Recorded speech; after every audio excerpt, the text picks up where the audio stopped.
প্রিয় শিক্ষার্থীরা, কেমন আছো তোমরা? আশা করি সবাই ভালো আছো। আমিও ভালো আছি তোমাদের দোয়ায়। আমি MS Samad, senior lecturer, department of biology. Online ক্লাসে তোমাদের সবাইকে স্বাগত। আজকে আমি তোমাদেরকে বিজ্ঞান বইয়ের নবম অধ্যায়ে প্রাকৃতিক দুর্যোগ সম্পর্কে আলোচনা করব। আজকে আমি তোমাদেরকে দুইটি সৃজনশীল আলোচনা করব। তোমরা সবাই মনোযোগ সহকারে শুনবা। সৃজনশীল দুইটা খুবই ইম্পর্টেন্ট এবং বিভিন্ন সালে বিভিন্ন বোর্ডে এসেছে। সবাই দেখো, উদ্দীপক 1। উদ্দীপক 1-এ দেখো, এখানে আছে বৃক্ষ নিধন, সুনামি, ভূমিকম্প। এতে আছে বৃক্ষ নিধন, বিতে আছে সুনামি, সিতে আছে ভূমিকম্প। এই হলো উদ্দীপক এবং প্রশ্নগুলি আছে। দেখো, প্রথমে আছে খরা কাকে বলে। খরা কাকে বলে? কতে আছে দেখো, খরা কাকে বলে। খতে আছে বায়ুমণ্ডলে কার্বন ডাই অক্সাইডের ঘনত্ব বৃদ্ধি পাচ্ছে কেন। গতে আছে পরিবেশের উপর এর ক্রিয়া ব্যাখ্যা করো। এবং ঘতে আছে উদ্দীপকের বি ও সি এর মধ্যে কোনটি বেশি ধ্বংসাত্মক বিশ্লেষণ করো। মোস্ট ইম্পর্টেন্ট সৃজনশীল।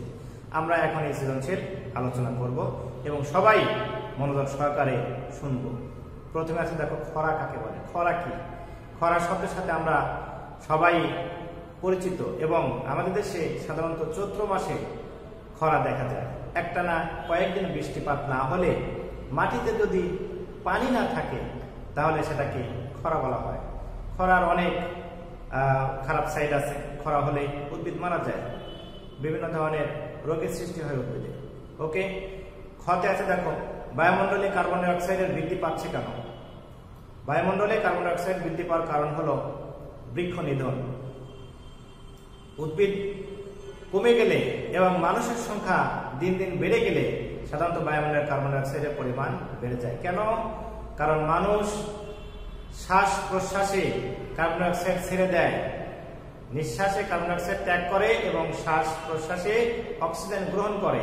এই জন্য বায়ুমণ্ডলে কার্বন ডাই অক্সাইড বৃদ্ধি পাচ্ছে এবং মানুষের সংখ্যা দিন দিন বৃদ্ধি পাওয়ার কারণে মানুষ বসত বাড়ি তৈরি করার জন্য বনভূমি ধ্বংস করে বাড়ি তৈরি করছে এবং ফসলের ক্ষেত তৈরি করছে। ফলে বনভূমি ধ্বংস হচ্ছে, ওখানে কার্বন ডাই অক্সাইড গ্রহণ, উদ্ভিদ কার্বন ডাই অক্সাইড গ্রহণ করে সালোক সংশ্লেষণ প্রক্রিয়ায়, সেটিও বন্ধ হয়ে যাচ্ছে বা কমে যাচ্ছে।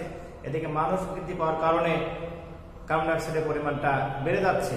আবার মানুষ অধিক সংখ্যক বেড়ে গেলে কলকারখানা বেশি হয়, তারপরে যানবাহনের পরিমাণটা বেড়ে যায়। এই কলকারখানার কালো ধোঁয়া, গাড়ির কালো ধোঁয়া থেকে কার্বন ডাই অক্সাইডের পরিমাণটা বৃদ্ধি পায়। ফলে বায়ুমণ্ডলে দিন দিন কার্বন ডাই অক্সাইডের পরিমাণ বা ঘনত্বটা বৃদ্ধি পাচ্ছে। গতে দেখো আছে পরিবেশের উপর এর ক্রিয়া। এ কি? এ হলো বৃক্ষ নিধন। এ হলো বৃক্ষ নিধন, অর্থাৎ বৃক্ষকে কেটে ফেললে কি হয়, পরিবেশের উপরে কি প্রভাব পড়ে, সেটাই হলো গয়ের অ্যান্সার চেয়েছে। প্রথমে আমরা কি লিখবো? জ্ঞান লিখবো। উদ্দীপকে এ হলো বৃক্ষ নিধন এবং বৃক্ষ নিধন হলে সাধারণত বায়ুমণ্ডলে কার্বন ডাই অক্সাইডের পরিমাণটা বৃদ্ধি পায়, অক্সিজেনের পরিমাণ হ্রাস পায়। এটাই হলো পরিবেশের উপর প্রভাব।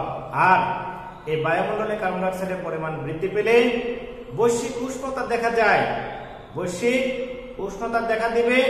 বৈশ্বিক উষ্ণতা বেড়ে গেলে বায়ুমণ্ডলে বৈশ্বিক উষ্ণতা বেড়ে গেলে, বায়ুমণ্ডলের তাপমাত্রা বেড়ে গেলে সাধারণত মেরু অঞ্চলে যে বরফ আছে, এই মেরু অঞ্চলের বরফগুলি গলতে শুরু করে এবং মেরু অঞ্চলের বরফগুলি গললে যে পানি হবে, সে পানি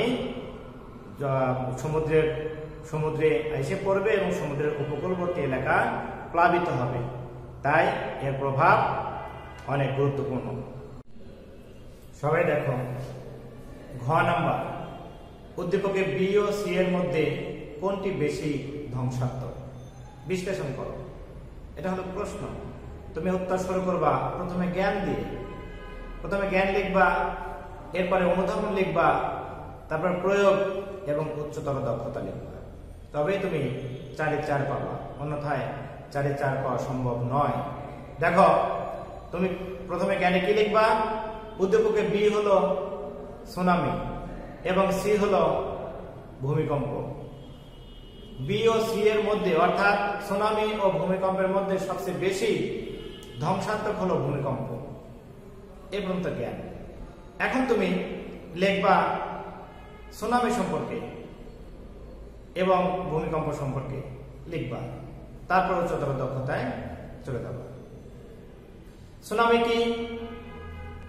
যখন গভীর সমুদ্রের তলদেশে টেকটনিক প্লেটের সংঘর্ষ হয়, তখন সমুদ্রের পানি প্রচন্ড গতিতে সমুদ্রের উপকূলে আছড়ে পড়ে এবং সমুদ্রের উপকূলবর্তী এলাকা প্লাবিত হয়।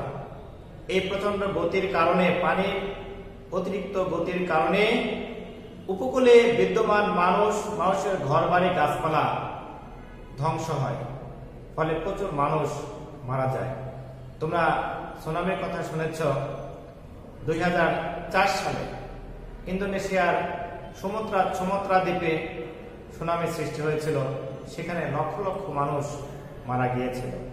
এছাড়াও সুনামি প্রবণ এলাকা জাপানে খুব ঘন ঘন সুনামি সৃষ্টি হয়, প্রচুর ধ্বংস দেখা যায়। সেখানে মানুষ সহ বিভিন্ন কলকারখানা, গাড়ি এবং গাছপালা ধ্বংস হতে দেখা যায়।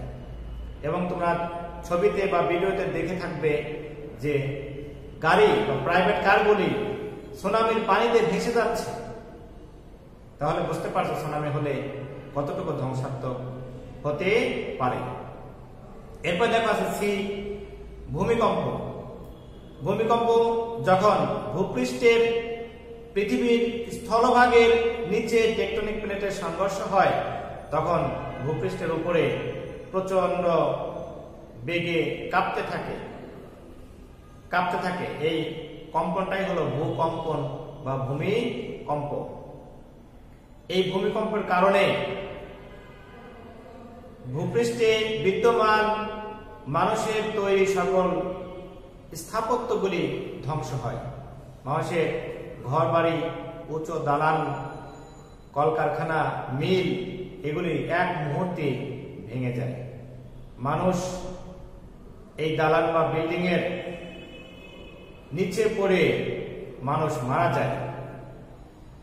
এই ভূমিকম্পের কোনো পূর্বাভাস দেওয়াও সম্ভব নয়, তাই ভূমিকম্পের কোনো পূর্ব প্রস্তুতি নেই এবং ভূমিকম্প হলে স্বল্প সময়ে ব্যাপক ধ্বংসযজ্ঞ সংঘটিত হয়ে থাকে। তাই আমরা বলতে পারি উদ্দীপকে সুনামি ও ভূমিকম্পের মধ্যে ভূমিকম্প বেশি ধ্বংসাত্মক। দেখো সবাই 2 নম্বর উদ্দীপক দেখো। এখানে রনি টেলিভিশনে 7 নং বিপদ সংকেত দেখে বাবাকে জিজ্ঞাসা করলো। বাবা তাকে বললেন এটি একটি প্রাকৃতিক দুর্যোগ যা গভীর সমুদ্রে সৃষ্টি হয়। বয়স তোমরা বলতে পারো যে এখানে কোন প্রাকৃতিক দুর্যোগের কথা বলা হয়েছে? অবশ্যই বলতে পারবা, এটি হলো ঘূর্ণিঝড়ের কথা বলা হয়েছে। ওকে, প্রশ্নগুলি আমরা দেখি। পথে আছে অ্যাসিড বৃষ্টি কি? অ্যাসিড বৃষ্টি কি? খতে আছে বাংলাদেশে সুনামি সৃষ্টির সম্ভাবনা কম কেন? গতে আছে উদ্দীপকের দুর্যোগ সৃষ্টির কারণ ব্যাখ্যা করো এবং ঘতে আছে উদ্দীপকের প্রাকৃতিক দুর্যোগ থেকে রক্ষা পাওয়ার জন্য কি কি পদক্ষেপ গ্রহণ করা যায় বিশ্লেষণ করো। বয়স প্রথমে আছে অ্যাসিড বৃষ্টি। আমরা জানি বৃষ্টির পানি সাধারণত অ্যাসিডীয় হয়, তারপরেও যখন এই বৃষ্টির পানিতে যখন অধিক মাত্রায় অ্যাসিড, সাধারণত nitric acid, sulphuric acid, nitrous oxide এগুলি দ্রবীভূত হয়ে যখন বৃষ্টির পানি অধিক অম্লীয় হয় বা অ্যাসিডীয় হয়, তখন তাকে আমরা অ্যাসিড বৃষ্টি বলে থাকি। বাংলাদেশের সুনামি সৃষ্টির সম্ভাবনা কম। বাংলাদেশের সুনামি সৃষ্টির সম্ভাবনা কম কেন? কারণ সুনামি সৃষ্টি হয় গভীর সমুদ্রে এবং সমুদ্রের গভীরতা যত বেশি সুনামির বেগ তত বেশি। সুনামি গভীর সমুদ্র থেকে যখন উপকূলে আসে তখন উপকূলের গভীরতা যদি কমতে থাকে তাহলে সুনামি তার গতি হারিয়ে ফেলে। তাই আমাদের বাংলাদেশের উপকূলবর্তী এলাকা অগভীর এই অগভীরের কারণে উপকূলে আস্তে আস্তেই সুনামি তার গতি হারিয়ে ফেলে এবং এই জন্যই বাংলাদেশের সুনামি সৃষ্টির সম্ভাবনা কম। গতে আছে বা উদ্দীপকের দুর্যোগ সৃষ্টির কারণ ব্যাখ্যা করো। উদ্দীপকে কোন দুর্যোগের কথা বলা হয়েছে? উদ্দীপকে বলা হয়েছে ঘূর্ণিঝড়। সাধারণত গভীর সমুদ্রের বায়ুমণ্ডলে যখন প্রচন্ড বেগে প্রচন্ড গতিতে বায়ু পাক খায় ঘুরতে থাকে তখনই ঘূর্ণিঝড়ের সৃষ্টি হয় এবং এই ঘূর্ণিঝড় ধীরে ধীরে উপকূলবর্তী এলাকায় আসে। তাই মানুষ এ সময়ে সতর্ক হতে পারে, সাবধান হতে পারে, আশ্রয় কেন্দ্রে পৌঁছাতে পারে এবং এর সংকেত দেওয়া যেতে পারে। সাধারণত এই দুর্যোগ সৃষ্টির কারণ দুটি। এই দুর্যোগ সৃষ্টির কারণ কি? দুইটি কারণ। একটি হলো নিম্নচাপ। সমুদ্রের বায়ুমণ্ডলে যখন নিম্নচাপের সৃষ্টি হয় তখন ঘূর্ণিঝড়ের সৃষ্টি হতে পারে। আরেকটি হলো অধিক তাপমাত্রা। অধিক তাপমাত্রার কারণে যখন পানি অধিক মাত্রায় বাষ্প হয়, এই বাষ্প সমুদ্রের পানির উপরে যে বায়ু আছে তাকে ঠেলে অন্যদিকে পাঠিয়ে দেয়। অতঃপর চতুর্দিক থেকে যখন বায়ু আসতে থাকে তখনই এই ঘূর্ণিঝড়ের সৃষ্টি হয়ে থাকে। দুর্ভাগ্যবশত বাংলাদেশের কক্সবাজার এবং বঙ্গোপসাগরের সারা বছরই পানির তাপমাত্রা অধিক থাকে, তাই বাংলাদেশে ঘন ঘন ঘূর্ণিঝড় দেখা যায়। ওকে, ঘ নম্বরে দেখা আছে উদ্দীপকের প্রাকৃতিক দুর্যোগ থেকে রক্ষা পাওয়ার জন্য কি কি পদক্ষেপ গ্রহণ করা যায়? অনেক পদক্ষেপ গ্রহণ করা যায়। কেন? কারণ আমরা যথেষ্ট সময় পাবো। গভীর সমুদ্রে যখন এই ঘূর্ণিঝড় সৃষ্টি হবে উপকূলবর্তী এলাকায় আসতে 5 থেকে 7 দিন সময় লেগে যায়। এই সময়ের মধ্যে আমরা বহু পদক্ষেপ গ্রহণ করতে পারবো। 1 নম্বরে আমরা আগে কি করব? অ্যানাউন্সমেন্ট করব যে গভীর সমুদ্রে ঘূর্ণিঝড় সৃষ্টি হয়েছে, আপনারা সবাই সাবধানে থাকবেন এবং আশ্রয় কেন্দ্রে এসে উপস্থিত হবেন। আমাদের সরকার কর্তৃক উপকূলবর্তী এলাকায় বহু আশ্রয় কেন্দ্র করা হয়েছে। এই আশ্রয় কেন্দ্রগুলি বড় বিল্ডিং, 2 তলা 3 তলা 4 তলা বিল্ডিং, ফলে এখানে ভূমিকম্প বা ঘূর্ণিঝড় হলেও বা সুনামি হলেও এই আশ্রয় কেন্দ্রে আশ্রয় নেওয়া যায়, তাহলে প্রবলেম হবে না। আমাদের সবারই উচিত এই ঘূর্ণিঝড় হওয়ার পূর্বেই আমাদেরকে আশ্রয় কেন্দ্রে আশ্রয় গ্রহণ করা।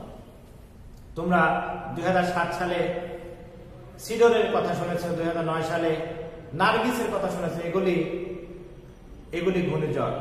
এই ঘূর্ণিঝড়গুলি সংঘটিত হয়েছিল বাংলাদেশের উপকূলে এবং প্রচুর ক্ষয়ক্ষতি হয়েছিল। তাহলে এই ঘূর্ণিঝড়গুলি হওয়ার আগেই আমরা যেহেতু সংবাদ পাচ্ছি ঘূর্ণিঝড় হবে, তাই আমরা সবাই আশ্রয় কেন্দ্রে আশ্রয় গ্রহণ করব, শুকনা খাবার নিব, সবাই মিলেমিশে থাকব, ওষুধ পানি নিব, সকল কিছু নিয়ে আমাদেরকে আশ্রয় কেন্দ্রে আশ্রয় গ্রহণ করতে হবে। তো সবাই দেখো, 2টা সৃজনশীল আমরা আজকে সলভ করলাম। 2টা সৃজনশীল ইম্পর্টেন্ট, সবাই 2টা সৃজনশীল ভালো করে পড়বা। এই সৃজনশীল 2টা পরীক্ষা আসতে পারে, তোমাদের জন্য মোস্ট ইম্পর্টেন্ট। সবাইকে ধন্যবাদ।